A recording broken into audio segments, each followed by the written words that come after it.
Law without Government. Part 1. Principles. What is government? Government is defined as a territorial monopolist in the field of producing law. It is the sole provider of law, the ultimate decision-maker, arbitrator and wielder of force within a territory. As a monopoly, it maintains its position by using aggression, the use or threat of violence, to prevent competing providers of law from emerging. Government is the only organisation that uses the political means, that is, the widely accepted use of aggression to attain wealth. For example, the monopolist declares its own acts of theft to be legal, calling it taxation and enforcing compliance.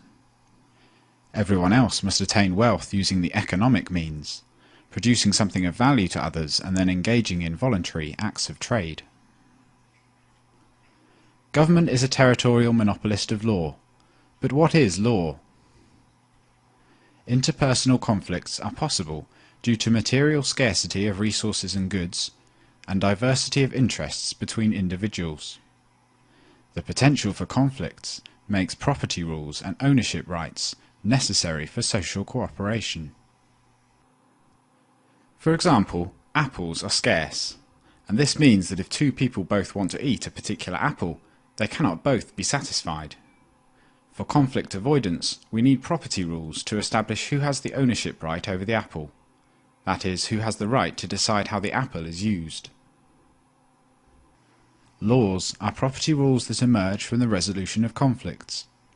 The production of law, the resolving of conflicts, is a service provided by an arbitrator or judge. Imagine two individuals stranded on a desert island, Adam and Ben.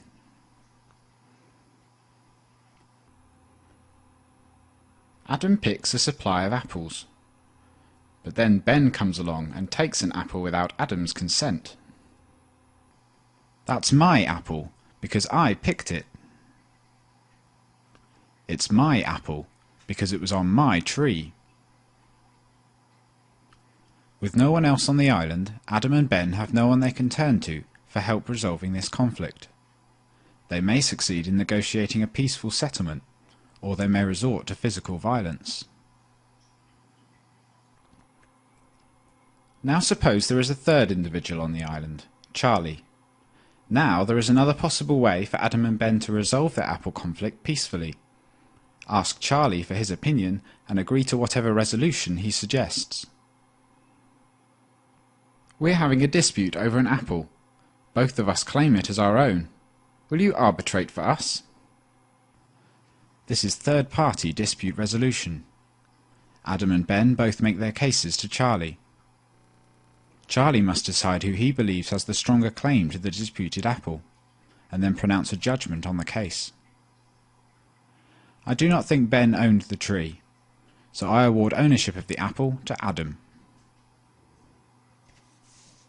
Charlie has just produced a law. He has made a judgment about who the rightful owner of a disputed property is. He is awarded legal ownership of a property to one of the disputants. But Adam feels that it would be unjust if Ben only has to return the apple he stole. Adam wants Ben to be punished and wants compensation for having his time wasted. He insists that Ben pay him 5 additional apples, and then he will consider the matter settled. Unable to resolve this dispute between themselves, they ask Charlie for his opinion. Charlie recognizes the need to compensate Adam for his lost time, and to punish Ben. His opinion is that a payment of 2 additional apples from Ben to Adam would be a just resolution to this conflict. Since the purpose of Adam and Ben turning to Charlie was to help them resolve the dispute peacefully, both men will agree to his decision. If one of them does not, then they are back to having to resolve the conflict between themselves, either peacefully or otherwise. By arbitrating on a conflict and helping to resolve it peacefully, Charlie has produced a law.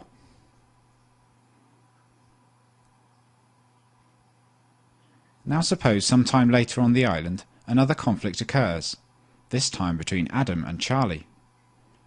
If they cannot resolve the dispute between themselves, they could ask Ben to arbitrate for them. I'll arbitrate for you. When Ben provides them with his opinion on the conflict and suggests a resolution, he too will have produced a law. And if Ben and Charlie ever get into a dispute, they could ask Adam to produce a law for them. There are multiple producers of law in this society. No single producer of law is in a privileged position. There is no ruler and no one is ruled. Everyone is of equal status with respect to the laws. What would a monopoly of the production of law look like on our island? I'll arbitrate for you. No, you are not allowed to arbitrate. I am the only one who can produce law on this island. My law is the law. The injustice of this arrangement would be immediately apparent to both Adam and Ben. But that would mean that you even get to be judge in disputes you are involved in. And you could do whatever you want, like steal from us and order us around, and call it legal. That's right. I am the state. Charlie could only establish himself as ruler and maintain that position if he could somehow convince Adam and Ben that a ruler is necessary, and that with no ruler, anarchy, there would be chaos and disorder.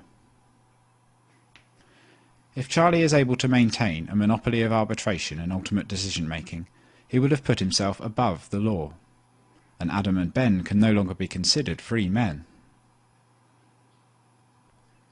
Now suppose there are a few more individuals in this island society, and two of them have a dispute that they cannot resolve peacefully among themselves.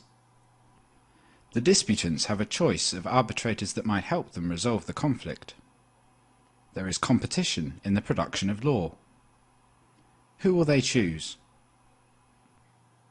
The ideal arbitrator will be someone who is impartial and who has a good reputation for being fair, honest, and wise.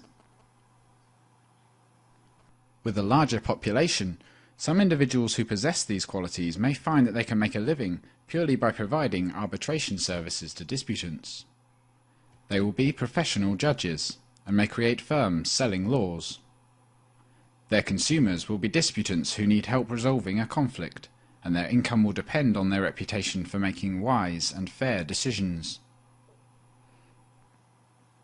If any one of them tries to become a monopolist, for example by insisting on being judge in a case involving himself or a member of his family, he will quickly lose his reputation and his livelihood. The principles of having competition in the field of law do not change as society becomes larger and more complex. In my next video, Law Without Government Part 2, I apply the principles outlined here to a large and complex society, explaining how law could be provided by competing firms.